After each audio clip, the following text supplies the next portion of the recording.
शुरू करते हैं आज की क्लास। पिछली क्लास में हम लोगों ने क्वेश्चन नंबर 21 तक देखा था। हम लोग परसेंटेज पढ़ रहे हैं और परसेंटेज में 3 पार्ट तक पढ़ चुके हैं, चौथा पार्ट है। और दोस्तों आप लोग पूरा वीडियो देखा करिए। आप लोग बीच से स्किप करके चले जाते हैं, फिर आपको पढ़ने में दिक्कत होती है, फिर क्वेश्चन समझ में कम आते हैं। ठीक, चलो क्वेश्चन देखते हैं। 22 नंबर क्या दे रखा है? क्वेश्चन नंबर 22 क्या दे रखा है? लिखा है रमन अपनी मासिक आय का 20%, क्या कर रहा है? रमन अपनी मासिक आय का 20% भोजन पर, शेष का 25% वस्त्र पर और शेष का 10% यातायात पर खर्च करने के बाद भी 5400 रुपये बचा लेता है। उसकी मासिक आय क्या है? अब मासिक आय कह रहा है क्या है, कितने रुपए बचा लेता है? 5400। पूरा खर्च करने के बाद 5400 रुपये बचाता है। कितना बचाता है? 5400। तो 5400 रुपये बचाता है पूरा खर्च करने। पहले 100 रुपये था उसका, खर्च कितना कर दिया है? 20% खर्च कर दिया। तो मतलब 100 में 20 खर्चा करेंगे तो कितना बचाएंगे? 80 तो बचाएंगे। 100 में 20 खर्चा किया तो कितना बचा? 80। ठीक, आगे क्या दे रखा है? आगे लिखा है शेष का। अब शेष बोला है ना, अगर शेष का लिखा है सवाल तो ऐसे लगाएंगे, और शेष शब्द नहीं लगा तो इसके जैसे पहले हमने 21 नंबर आपको पिछले पार्ट में बताया है, 21 नंबर और 20 नंबर बताया है, सेम वैसे लगाएंगे। जब शेष का शब्द सम्मिलित हो तो इस तरीके से लगाएंगे। अब 100 में क्या कहते हैं, 20 खर्च कर दिया है, 20 वो भोजन पर खर्च किया है, तो इसका मतलब 20 खर्च कर दिया तो 80 बचाया। फिर दूसरी बार 25% वस्त्र पर खर्च कर रहा है, तो 100 थी, 100 में 25 खर्च कर दिया तो कितना बचा? 75 इंटू, और 10% यातायात पर 100 थी, 100 में 10 खर्च कर दिया तो कितना बचाया? 90। बचाया कि नहीं बचाया? अब काट लेते हैं।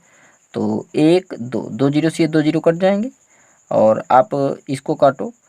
25 चौको 100, 25 तियाँ 75, इसको 4 से काटो। 25 चौको 100, इसको 4 दूनी 8। ठीक, अब देखो कि कितना हो जाएगा। ये 9 से इसको काटेंगे, 9 छक्का 54 कट जाएगा। इसको काटेंगे 3 दूनी 6, और 6 से ये पूरा 600 बार कटेगा। कटेगा। अब गुणा करा देते हैं। 100 का 25 में गुणा, 25 चौको 100, 25 का 4 में गुणा, 25 और 4 और 100 बचा, 25 चौको 100, 2 जीरो ये और 2 जीरो ये वाले, तो उत्तर हमारा कितना आ जाएगा? 10,000 रुपये। ठीक, अगला क्वेश्चन देख लेते हैं। 23 नंबर क्या दे रखा है? 23 नंबर लिखा है सुभाष अपने मासिक वेतन का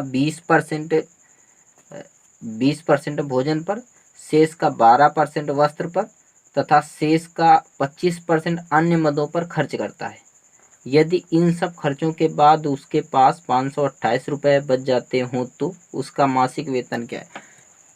सेम ऐसे सवाल जैसे ये सवाल हमने 22 नंबर बताया, मासिक वेतन पूछ रहा है। तो मासिक वेतन का मतलब है कि महीने में जो भी होगा अपने आप में हर वैल्यू 100% होती, तो 100% मान लेते हैं। अब एक चीज़ और, लास्ट में बचाता कितना है? 528 रुपये। 528 रुपये बचाया है। 100 था, 100 में खर्च कितना किया है? 20% खर्च किया, तो बचाया कितना है? 80। बाद में 12 खर्च किया, 100 में 12 खर्च करेंगे कितना बचाएंगे? 88।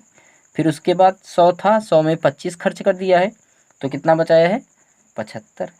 आप काट लो। अब 25 चौको 100, 25 तियाँ 75, इसको 4 से काटेंगे तो 25 चौको 100, 22 चौको 88। ठीक, और इसको 4 से काटेंगे तो 20 से काट लो, 20 पंचे 100, 20 चौको 80, इस 4 से ये वाला 4 कट जाएगा पूरा पूरा, और आपका ये कटेगा। 22 दूनी 44, बचा 8 हुए 88, 22 चौको 88, कोई दिक्कत नहीं। इसको काटेंगे 3 अट्ठे 24। ठीक, और 8 पंचे इस 8 और 5 25 बचा, 8 पंचे 40 मल्टीप्लाई ये वाला 25, सब तो कट गया है, बराबर 25 चौको 100 और 1 जीरो। ये आपका आंसर कितना आ जाएगा? 1000 रुपये। उसका मासिक वेतन कितना है? 1000 रुपये। ठीक, अगला क्वेश्चन देख लेते हैं। 24 नंबर लिखा है एक व्यक्ति अपनी आय का 1/5 भाग पत्नी को, शेष का 2/7 भाग बड़े बेटे को तथा शेष का 1/4 भाग छोटे बेटे को देने के बाद भी वह 900 रुपये बचा लेता है। उसकी मासिक आय क्या है? मासिक आय पूछ रहा।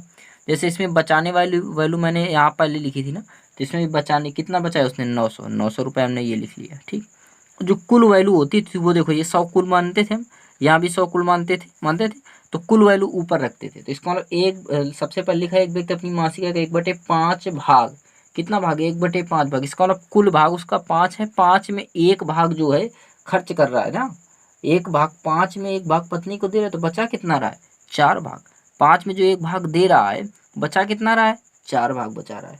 ठीक, आगे क्या लिखा है, शेष का, शेष जो जितना बचा है शेष का 2/7 भाग, इसका मतलब कुल भाग उसका 7, 7 में 2 बड़े बेटे को दे रहा है तो बचा कितना रहा है, 5, 2 दे दिया तो 5 बचाएगा, मतलब वो जो 2 है वो 7 में घटा के यहाँ नीचे लिखेंगे। ठीक, और आगे क्या लिखा है, तथा शेष का 1/4 भाग छोटे बेटे को, 1/4 भाग, जो बटे में 4 है, 4 का मतलब उसका कुल भाग कितना था, 4, और 4 में 1 दे दिया छोटे बेटे को तो बचाया कितना, 4 में 1 दिया तो 3 बचाएगा कि नहीं बचाएगा।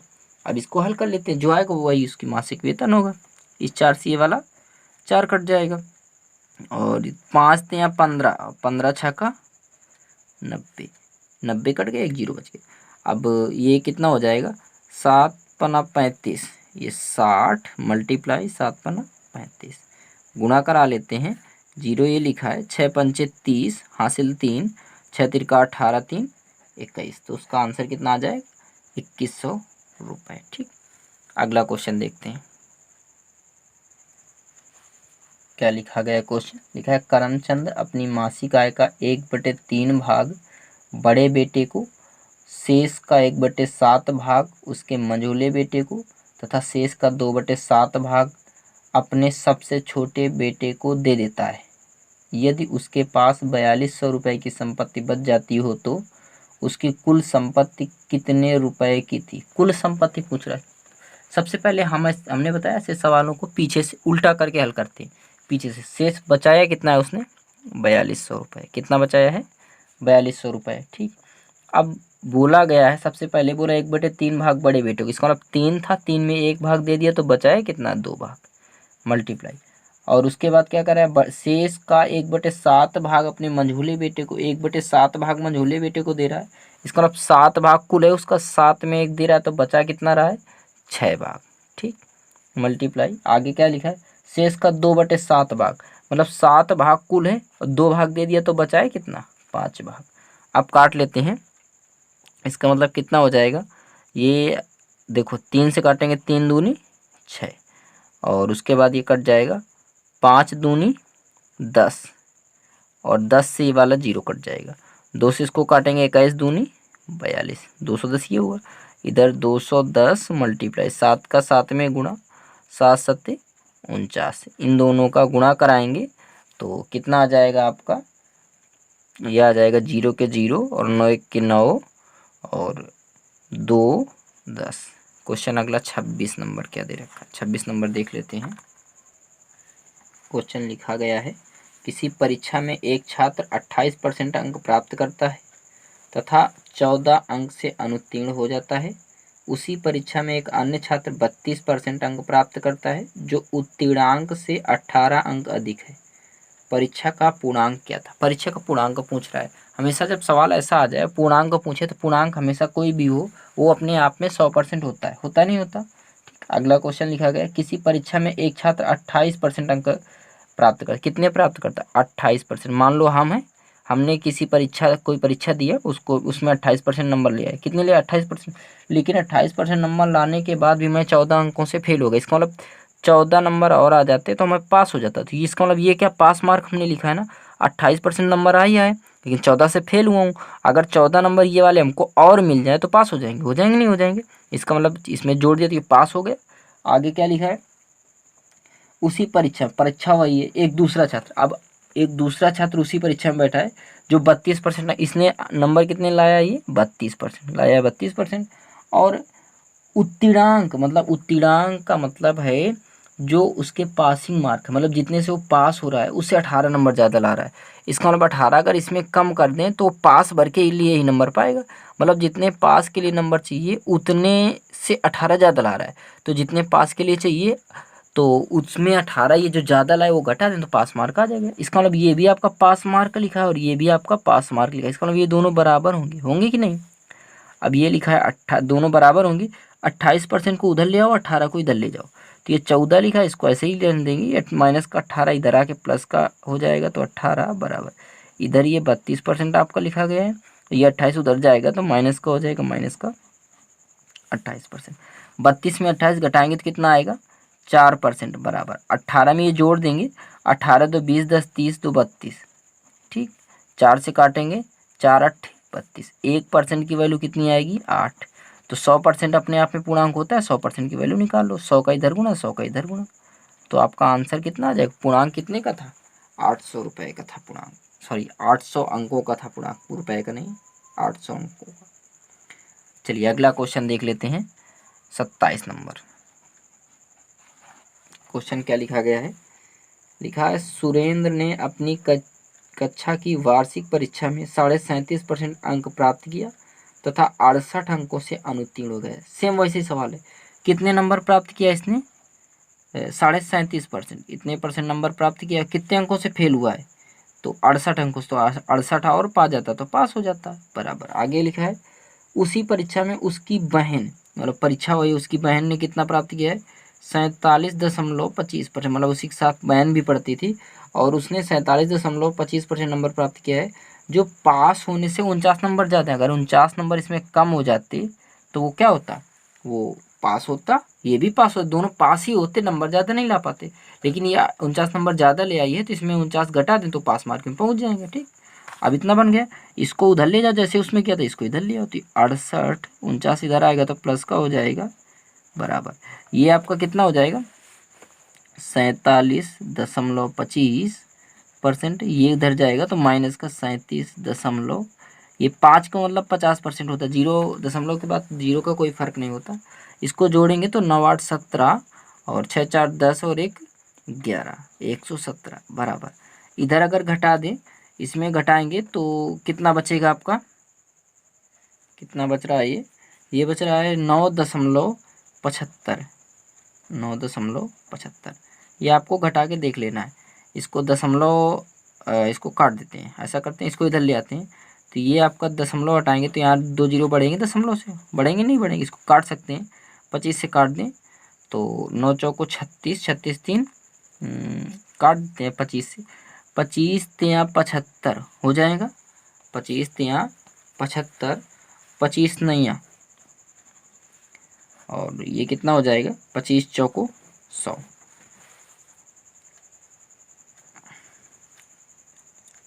ठीक। 4 का इधर गुणा करा दें तो 39% बराबर 117 मल्टीप्लाई 4 हो जाएगा, होगा नहीं होगा, 39% कितना हो गया आपका, 39% इक्वल टू 117 इंटू 4। अब 39 से काट दें, 39 तिरका 117, तो ये 3 का 4 में गुणा हो जाएगा, तो 1% की वैल्यू कितनी आ जाएगी 12। और पूर्णांक अपने आप में जो भी होता है वो 100% होता है, 100% की वैल्यू निकालनी, इसका मतलब 100 का इधर गुणा 100 का इधर गुणा, 100% की वैल्यू कितनी आ जाएगी 1200, यही आपका पूर्णांक है। चलिए अगला क्वेश्चन देखते हैं। क्वेश्चन क्या लिखा है, एक नगर की जनसंख्या 50,000 है, नगर की जनसंख्या कितनी है 50,000 है, इसमें से 3 लगातार वर्षों में क्रमशः 5%, 10% तथा 20% की वृद्धि हुई, 3 वर्षों के बाद जनसंख्या क्या होगी। देखो 3 वर्षों के बाद की जनसंख्या पूछ रहा है, ठीक। तो एक नगर की जनसंख्या थी कितनी 50,000, तो हमने 50,000 लिख दिया, कोई दिक्कत नहीं। आगे लिखा है क्रमशः बढ़ रही है, पहले कितनी बढ़ी है, वृद्धि बोला है ना, इसका मतलब बढ़ रही है, तो क्या बोला है वृद्धि, वृद्धि का मतलब बढ़ रही है, तो 5% बढ़ी, इसका मतलब कितना हुआ 105, पहले कितनी थी 100, कोई दिक्कत नहीं, इंटू बाद में फिर कितनी बढ़ी है 10%, इसका मतलब पहले 100 थी, बाद में 10 बढ़ गई तो कितनी हो गई 100, नीचे 100 ऊपर 110 मल्टीप्लाई, आगे क्या दे रखा है, फिर 20% की वृद्धि हुई, मतलब 120 हो गई है, 100 से बढ़कर हो गई है, 4 जीरो सी ए वाले 4 जीरो कट जाएंगे, कट जाएंगे, और इन 2 जीरो सी ए वाले 2 जीरो कट जाएंगे। अब गुणा करा लो, आप इधर बचा 5 मल्टीप्लाई 105 मल्टीप्लाई 11 मल्टीप्लाई 12, आसान है गुणा कराना, इसको कराएं तो 25 5 1 5 मल्टीप्लाई 12, ये गुणा अलग अलग करवा लो, ज़्यादा आसान है, या फिर ये ऐसे कर लो, ठीक। अब इसको टोटल गुणा करा देंगे तो आपका कितना आ जाएगा, ये आ जाएगा 69,300, ये आपका आंसर आ जाएगा। देखो आपको गुणा कराने के लिए आपके पास तमाम आसान ट्रिक हैं, गुणा कराने के लिए आपके पास आसान तरीके एक से एक मैंने बता रखे हैं, और आप एक चीज़ देख लो, गुणा कराने में सबसे आसान, आपके पास पेपर में ऑप्शन तो होता ही होता है।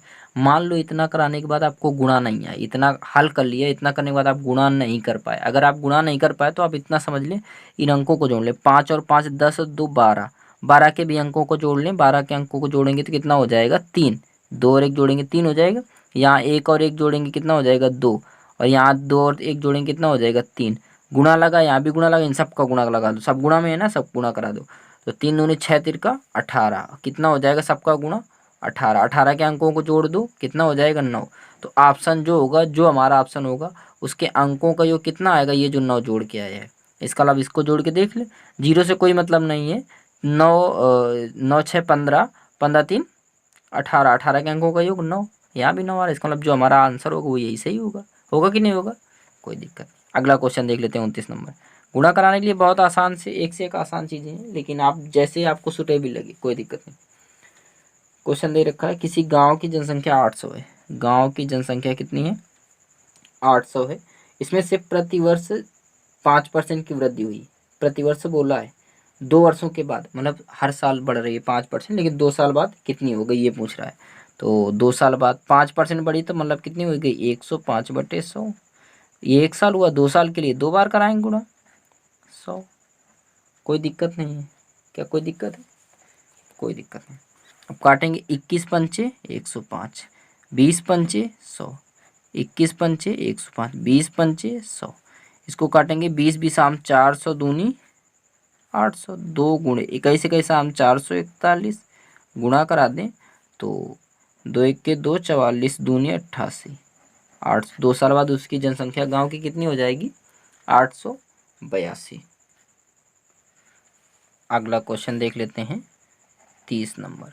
30 नंबर क्वेश्चन क्या लिखा गया, लिखा है चावल के मूल्य में 10% की कमी होने से कोई साहूकार 450 रुपये में 5 किलो चावल अधिक खरीद लेता है। कितना, 450 रुपये में 5 किलो ज़्यादा खरीद लेता है। इसका घटा हुआ मूल्य मतलब कितने रुपए घट गए, कमी होने से बोल रहा है ना, जब कमी हुई है रेट में तो वो 5 किलो ज़्यादा खरीद पा रहा है। अब 5 किलो ज़्यादा कब खरीद रहा है, जब 450 रुपये में रेट आ गया। रेट कितना है 450 रुपये, जब 450 रुपये रेट आया तब खरीदा है। तो इसका मतलब है ये रुपए है ना, है कि नहीं। इसको काटेंगे तो ये इतना केजी ज़्यादा था कि नहीं था, 5 के 5 और 5 9 45। इसका मतलब 1 किलो का जो मूल्य है वो कितना है 90 रुपये है। अभी है लेकिन अभी घटा तो नहीं है। और कमी कितनी हुई है 10% की, 10% इसमें कमी करा दो तो घटा हुआ मूल्य नहीं निकल आएगा। 2 जीरो से ये 2 जीरो कट जाएंगे, तो इसका मतलब 9 रुपये प्रति केजी, 1 केजी भाग में जाएगा 9 रुपये प्रति केजी, ये आपका आंसर हो जाएगा। कोई नहीं, बहुत आसान है बिल्कुल, कोई सोचने वाली बात